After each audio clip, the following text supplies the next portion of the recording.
everyone, welcome back to Speak More Confidently episode 3. And for today's episode, I will be talking about 5 things that can make you sound unsure of yourself and how to actually fix them. So if this is your first time joining me, my name is Love Robert and this is School of Speech and Poise with Love.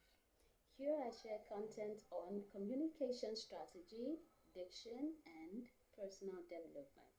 So if this sounds like something that you would like, please do not hesitate to subscribe and of course hit the notification bell so that you know when I upload my next video. So without wasting too much time, let's get started. Alright, so why should you be concerned about sounding unsure of yourself?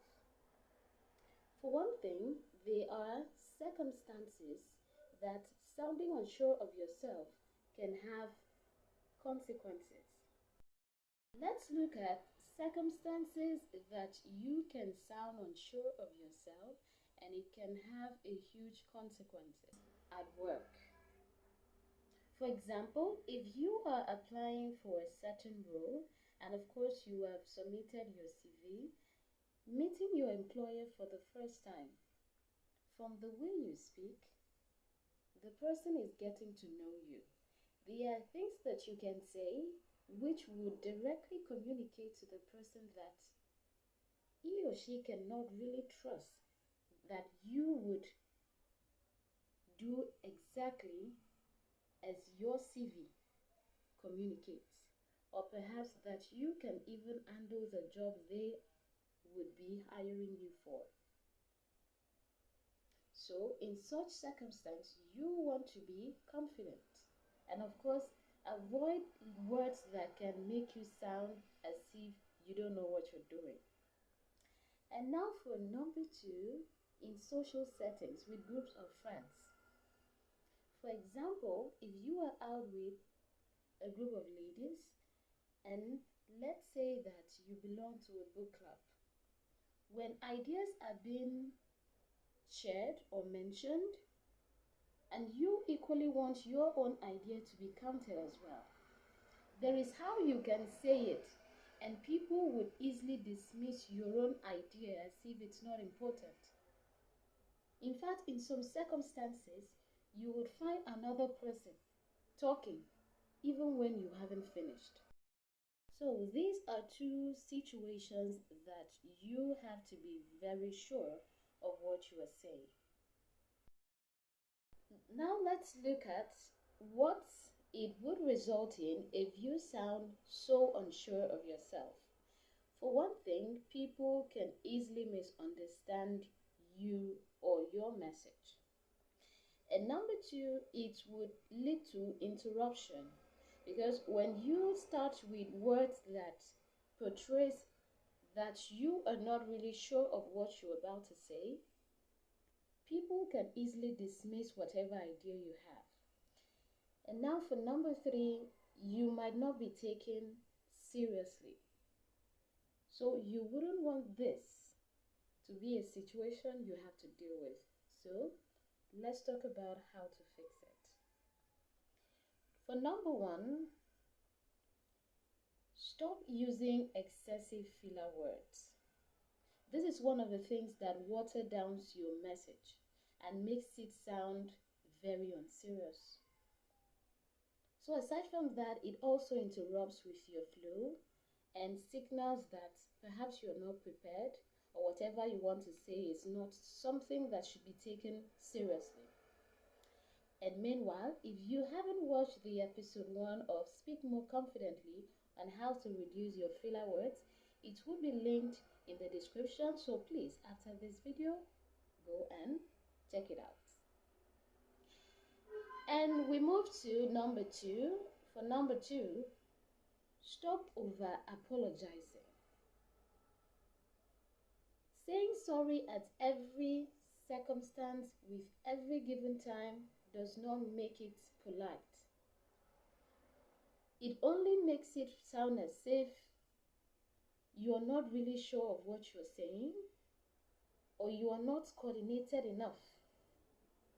Let's take for example, You go to meet someone and you say, "Oh, sorry, please, I want to ask if you are going to be available." And then before you're out the door, you return again. "Oh, sorry to bother you. I forgot to ask if you would come with the documents." And then in a space of few seconds, you're back again. "Sorry, I want to confirm." There is just too much sorry attached to the conversation.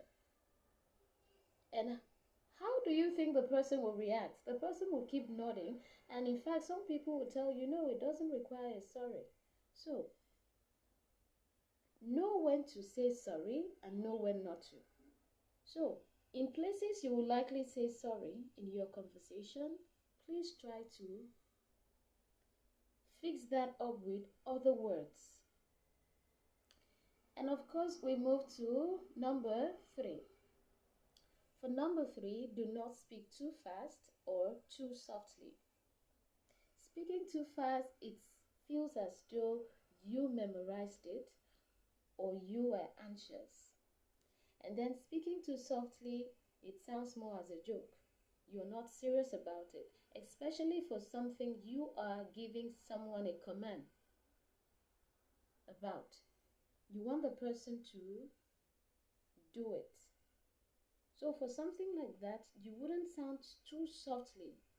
It communicates to the person that you are not very serious about it. Now we move to number 4. For number 4, you would have to maintain an eye contact with the person that you are speaking with. Because lack of that eye contact makes it sound as if you are anxious, you are hiding something, or even that you are not so sure. So maintaining eye contact with people when you are speaking with them goes a long way to show that yes, you're interested in what they are saying, and of course, you know what you are talking about. Alright, for number 5, do not use tentative languages and do not use the rising intonation at the end of a statement. Now let me explain that. Tentative languages like maybe, I guess, I think, using this kind of words at the beginning of your sentences already suggested that whatever you are about to say is not something that should be acted on, or it's not something that is serious. It's not even something that is proven. So, it feels like whatever thing you're going to say is a waste of time. So, instead of using these tentative languages, you can say, "I recommend that we try," not "I think it would be okay if we try." Alright, for the next part, which is the rising intonation, using it at the end of a statement makes it sound more as if it's a question. Now let's take this as an example. If you say, "I will go there tomorrow," and if you say, "I will go there tomorrow," which of it sounds certain? The second one, right? Because for the first one, it sounds as though you are considering it. You are not so sure if you will be there tomorrow. But for the second one, your voice on that falling tone shows that you are very sure that you will be there tomorrow. Now, what have we considered? In order to sound more confidently, 1, reduce your filler words. 2, apologize less. 3, you don't have to speak too fast or too slow. 4, maintain eye contact with the person that you are speaking with. 5, reduce tentative languages like maybe, I think, I guess, and of course, avoid upspeak. which is using the rising intonation at the end of a statement. Speaking more confidently is a skill that needs to be improved on one day at a time, one habit at a time. So please, let me know in the comments which of these tips that you would like to experiment on. If you find this video helpful, please give it a thumbs up and share with someone who would need a confidence boost today. So, see you next time and Speak More Confidently, episode 3.